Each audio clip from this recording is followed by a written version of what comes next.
નમસ્કાર, પ્રણામ મિત્રો. જય માતાજી, જય શ્રી કૃષ્ણ. હાર્દિક સ્વાગત છે તમારું આજની વાત ને છેલ્લે સુધી સાંભળવા નમ્ર વિનંતી છે. તો ચાલો શરૂ કરીએ આજની વાત. સમીર આજે સવારથી લેપટોપ પર પોતાનું કામ કરી રહ્યો છે, પણ કામ જાણે થોડું છે પણ પતવાનું નામ જ નથી લઈ રહ્યું. તે સવારથી 10 કપ કોફી પી ચૂક્યો છે અને હવે તે ફરીથી ઊભો થઈને કોફી બનાવવા માટે રસોડામાં જાય છે અને કોફી બનાવીને બહાર આવે છે અને સોફા પર બેસે છે. ત્યાં જ તેના મનમાં મમ્મીના શબ્દો યાદ આવે છે કે છોકરીએ હા પાડી છે. સમીરને કાન પર વિશ્વાસ નથી આવતું, એટલે તે તેની મમ્મીને બહુ વાર પૂછે છે, મમ્મી તું બરાબર કહે છે ને? તારી સાંભળવામાં કોઈ ભૂલ તો નથી થતી ને? મમ્મી ના બેટા, બરાબર સાંભળ્યું છે મેં. આવી વાતમાં હું થોડી ગફલત રાખું. સમીરના મનનો એક ભાર હળવો થયો લાગે છે, છતાં મનમાં બહુ સવાલ પણ છે. એક અપસરા જેવી રૂપવતી છોકરી જે માંડ 25 વર્ષની હતી, પાછી એક અમીર ઘરની દીકરી અને સામે MSc પણ કરેલું છે, એ મને શું કામ હા પાડે? હું એક શ્યામ વર્ણનો છોકરો, મીડિયમ ઘરની સ્થિતિ, આ એન્જિનિયરિંગ કર્યું છે પણ એક પ્રાઇવેટ મીડિયમ પગારની નોકરી અને સાથે સાથે મોટી 4 બહેનો. મારા આ કાળા કલરને લીધે તો અત્યારે 28 વર્ષના થયા છતાં કોઈ છોકરી સગાઈ માટે હા નથી પાડતી. હા, એવું નથી કે મને કોઈ જોવા નથી આવ્યું. મારી જોબ અને ડિગ્રી જોઈને ઘણી છોકરીઓ આવતી, પણ મારા આ શ્યામ વર્ણ જોતા જ તેઓ ઘરે જઈને કોઈ બહાનું બતાવીને ના પાડી દેતા. સમીરને યાદ આવે છે કે તેના દાદીને તેના કોળીને કહેતા સાંભળ્યા છે કે મારા રમેશને 4 દીકરીઓ ઉપર એક છોકરો આવ્યો છે. એવી ખબર પડતા જ સૌ રાજીના રેડ થઈ ગયા હતા. પણ જેવી એ સિસ્ટર બાળકને લઈ બહાર આવી કે બધા એ જોઈને પહેલા એવું જ કહ્યું, સિસ્ટર તમારી કોઈ ભૂલ નથી થતી ને? આ રસીલાબેનનો જ દીકરો છે ને? સિસ્ટરે કહ્યું, હા તેમનો જ. કેમ આવું પૂછો છો? હાલમાં બીજા કોઈની સવારથી ડિલિવરી થઈ જ નથી. ત્યાં ઉભેલા રમેશભાઈ કે તેમના બીજા ભાઈ ભાભી કોઈ કશું કહેતું નથી, એટલે દાદીએ ફક્ત એમ જ કહ્યું કે આ તો બીજી કોઈની અત્યારે ડિલિવરી થઈ હોય તો આ તો તમારી મોટી હોસ્પિટલ ને, એટલે પૂછ્યું. બેન, પણ પછી બા સમીરને લઈને મમ્મી પાસે ગયા. ત્યારે મમ્મી પણ 1 મિનિટ માટે વિચારવા લાગી કે આ તેનો પોતાનો જ દીકરો છે, કારણ કે સમીરનો કલર જ એવો હતો, કાળો. બધાને વધારે એવું લાગ્યું, કારણ કે સમીરની મમ્મી એકદમ રૂપાળી હતી, સાથે તેના પપ્પા પણ ઘઉંવર્ણા હતા. જ્યારે તેની 4 મોટી બહેનો મમ્મી પર ગઈ હતી એટલે 4 રૂપાળી અને દેખાવડી હતી, પણ આ નાનકડા સમીર જેવું કાળું તો ઘરમાં કોઈ જ નહોતું. જ્યારે તેના નામ પાડવાનો સમય આવ્યો તો પણ બધા કાળું ને શ્યામ એવા નામો કહેવા લાગ્યા, પણ માં જેનું નામ તેને તો સંતાન કાળું ધોળું લૂલું કે લંગડું કંઈ પણ હોય, તેને મન દરેક સંતાન પ્રત્યે સમાન મમતા જ હોય. ઉલટાનું તેના ચિંતારૂપી પ્રેમથી તેની મમતા તે બાળક પ્રત્યે વધી જાય, એવું જ થયું. સમીરની વાતમાં લોકોના મોં પર જ કહી દીધું તેનું નામ સમીર જ રાખવું છે અને તે ગમે તેવો હોય એની તમારે ચિંતા કરવાની કોઈ જરૂર નથી. આમ ને આમ સમીર મોટો થતો ગયો. તે થોડો ઘાટીલો થયો, પણ કલર તો એમનો એમ જ રહ્યો. સ્કૂલમાં પણ બધા તેની ઓળખ પેલો કાળો છોકરો છે એમ કહીને જ ઓળખતા. તે ભણવામાં ને બાકી બધામાં પણ હોશિયાર હતું. હવે આ બધું સમય સાથે પસાર થઈ ગયું, પણ આપણા સૌના જીવનમાં મુખ્ય ચિંતા આવીને અટકે છે લગ્ન પર. તેવું જ સમીરના જીવનમાં પણ થયું. તેને એન્જિનિયરિંગ પૂરું કરી જોબ મળી ગઈ.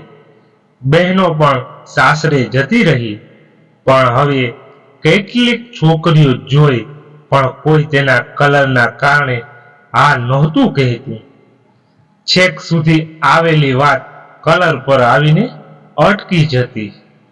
કેટલીક તો પોતે એટલી રૂપાળી ના હોવા છતાં તેને કલરને જોઈને છોકરો કાળો છે એમ કહીને ના પાડી દેતી. હવે સમીર આ બધાથી કંટાળી ગયો હતો. એ સાંભળીને છોકરો કાળો છે, બાકી તો બહુ વાંધો નથી. આખરે સમીરે તેનું વતન છોડીને બરોડામાં એક જગ્યાએ નોકરી શોધી. ત્યાં રહેવા આવી ગયો હતો. ત્યાં આવ્યા પછી તે એક જગ્યાએ તે 3 છોકરાઓ રૂમ રાખીને રહેતા. રસોઈ તો ના બનાવતા, પણ ગેસની સગડી હતી એટલે ચા, કોફી, મેગી વગેરે બનાવી લેતા. થોડા દિવસ પહેલા જ સમીરની મમ્મીનો તેના પર ફોન આવ્યો ને તેમણે કહ્યું, બેટા, એક છોકરી જોવા આવવાની છે તને. સામાન્ય રીતે હજુ સુધી છોકરાવાળા જ છોકરીને ત્યાં જોવા જતા, પણ અહીં છોકરી ઘરે આવવાની હતી. સમીરે ના પાડી દીધી ચોખી, મમ્મી, મારે હવે કોઈ છોકરી નથી જોવી. દર વખતેની એક જ કથા છેલ્લે મારા કલર પર આવીને અટકી જાય છે. આમ ને આમ તો આગળ એકલો બરાબર છું. તેની મમ્મીને બહુ દુઃખ થયું, પણ માં એમ થોડી સંતાનને દુઃખને એમ જતું કરે. તે અંદર ગમે તેટલી દુઃખી હોય પણ સંતાનને તો હિંમત આપ્યા જ કરે. એ જ રીતે તેમણે કહ્યું, બેટા, એવું કંઈ નથી. એ બધી પણ આપણને ક્યાં એટલી ગમતી હતી. તું ચિંતા ના કર, તારા માટે તો રૂપાળી રાધા જ આવશે. સમીર કહે છે, બસ મમ્મી, તું મને આવું કેટલી વાર કહી ચૂકી છે. તેની મમ્મી કહે છે, બેટા, આટલી વાર હા પાડી તું મને પ્રેમ કરતો હોય તો એમ કહીને ફાઇનલ છોકરી જોવા મનાવી લે છે. રજાનો દિવસ જોઈને રવિવારે મળવાનું નક્કી થાય છે. તે ઘરે જઈને છોકરીને મળે છે. એક તો શ્યામ વર્ણ એટલે કોઈ પણ કપડામાં બહુ જચે નહીં, પણ તેના ચહેરો ઘાટીલો અને તે પોતે હસમુખો હતો એટલે ચાલી જતું. છોકરીને જોતા જ સમીરને હસવું આવી ગયું અને બોલ્યો, ખરેખર તમે મને જોવા આવ્યા છો ને? કઈ ભૂલ નથી થતી ને? છોકરી, ના, તમે સમીર જ ને? એન્જિનિયર છો, બરોડા જોબ કરો છો? સમીર, હા, એ બરાબર, પણ બાયોડેટા સાથે ફોટો નહોતો જોયો કે શું? છોકરી, જોયો હતો ને, પણ કોઈ છોકરી જોવા આવે તો આવા સવાલો પૂછે? તમે તો અજીબ માણસ છો ને કઈ. સમીર, પણ મને ખબર જ છે કે તમારી ના જ આવવાની છે, કેમ કે મારા આ કલરને કારણે હજુ સુધી 43 છોકરીઓએ ના પાડી છે અને તમારો નંબર 44મો થશે. છોકરી, એ તમે કેવી રીતે નક્કી કરી શકો? સમીર, તમે આમ તો રૂપાળા અડીએ તો પણ મેલા થાવ એવા છો, અને સાથે એક અમીર ઘરની દીકરી. તમારી આગળ પાછળ તો છોકરાઓની લાઈનો હશે. છોકરી, એ વાત સાચી, પણ હું મારા દિલમાં જે વસી જશે તેની સાથે જ લગ્ન કરીશ. એ ગમે તે હોય, એમાં મારા માતા પિતા પણ ક્યારેય ના નહીં પાડે. સમીર: સારું, તો તમારા ના પાડવાની રાહ જોઈશ. અને બંને છૂટા પડે છે. આજે છોકરી જોઈને આવ્યા ને 1 અઠવાડિયું થઈ ગયું હતું, પણ કોઈ જવાબ આવ્યો ન હતો. એટલે સમીરે વિચારી જ લીધું કે આમાં કંઈ નવાઈ નથી. આ તો એક સંખ્યામાં વધારો થયો, બીજું કંઈ નહીં કરીને આ વાતને ભૂલી જાય છે. 10 દિવસ પછી તેની મમ્મીનો રવિવારે વહેલી સવારે ફોન આવે છે. સમીર થોડો ગુસ્સામાં કહે છે, મમ્મી, શું પણ 1 દિવસ તો શાંતિથી સુવા દે. બેટા, આજે હું તને નહીં સુવા દઉં. વાત જ એવી છે કે તારી પણ ઊંઘ ઉડી જશે. સમીર: હા તો બોલ હવે. મમ્મી: છોકરીવાળાએ તારા માટે હા કહેડાવી છે, સગાઈ માટે. સમીર: શું? ફરી બોલ તો મમ્મી. હા બેટા, હવે તારી ઊંઘ ઉડીને હું ફોન મૂકું છું અને બધાને સમાચાર આપું છું, પછી વાત કરું છું કહીને સમીરના મમ્મીનો ફોન મૂકી દે છે. આખા દિવસના ખુશી મિશ્રિત મનોમંથન પછી સમીર તે છોકરીને એકવાર મળવાનું કહે છે. એટલે આ વખતે છોકરી વાળાના ઘરે જવાનું થાય છે. ત્યાં પહોંચતા તેને અમેરિકામાં વેસ્ટ ઇન્ડિઝ ઘૂસ્યો હોય એવો અનુભવ થઈ રહ્યો છે. પણ ત્યાં કોઈના ચહેરા પર કોઈ હાવભાવ બદલાતા નથી. તેને જોઈને પછી બંને એકલા મળવા મોકલે છે. ત્યાં પહોંચતા જ પેલી છોકરી કહે છે, બોલો મિસ્ટર સમીર, શું સવાલો છે તમારા? સમીર: તમારું નામ? છોકરી હસીને: પહેલી મુલાકાતમાં તમને ના સાંભળવાની એટલી ઉતાવળ હતી કે નામ પૂછવાનું પણ રહી ગયું ને. એનીવે, હું બંસરી જોશી. સમીર: સરસ નામ છે. તમે મને જ કેમ હા પાડી? કોઈ સજ્જડ કારણ? બંસરી: હા, તમારી નિખાલસતા, તમારી જાતને જેવી છે તેવી સ્વીકારવાનો હકારાત્મક અભિગમ.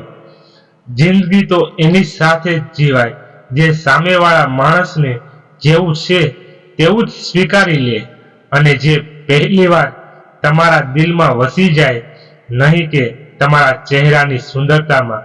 આજ સુધી મેં પણ ઘણા છોકરાઓ જોયા. દરેક જણ પોતાની ખૂબીઓ, આવડત, સુંદરતા દેખાડવામાં જ મચી પડતા. એટલે જ કદાચ તેમાંથી કોઈ મારા દિલ સુધી પહોંચ્યું જ નહીં. એ જ અભેદ્યતાથી દિવાલ આજે તમારા નિખાલસપણને તોડી નાખી અને તમે મારા દિલમાં વસી ગયા જે છે તેને સ્વીકારવાની તમારા અદ્ભુત શક્તિ છે.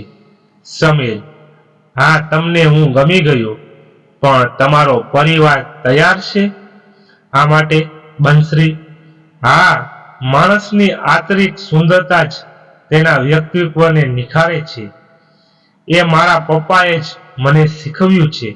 માટે ઘરનું કોઈ વ્યક્તિ ના નહીં પાડે, કારણ કે હજુ સુધી મારા પપ્પાની વાત ઘરમાં કોઈએ ટાળી નથી.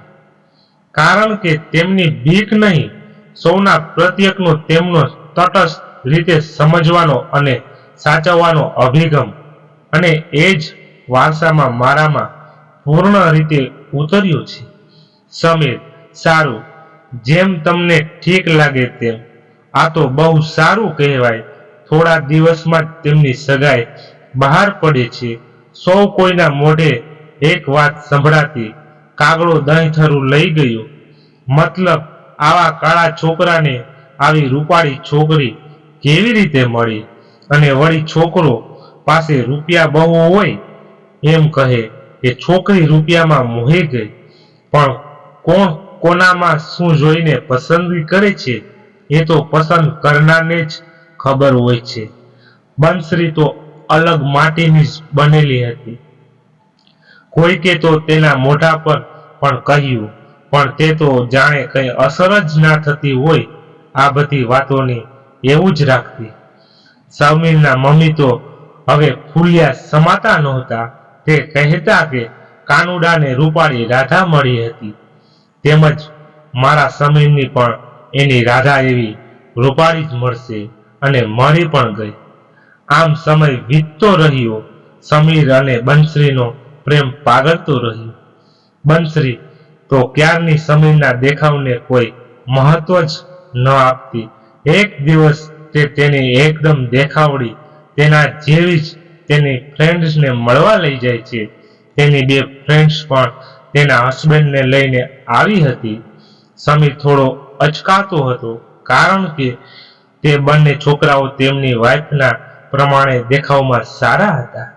પણ બંસરી તો તેને આ બધાની કોઈ ફરક ના પડતો હોય એમ તેના હાથમાં હાથ નાખીને સમીરને લઈ આવી.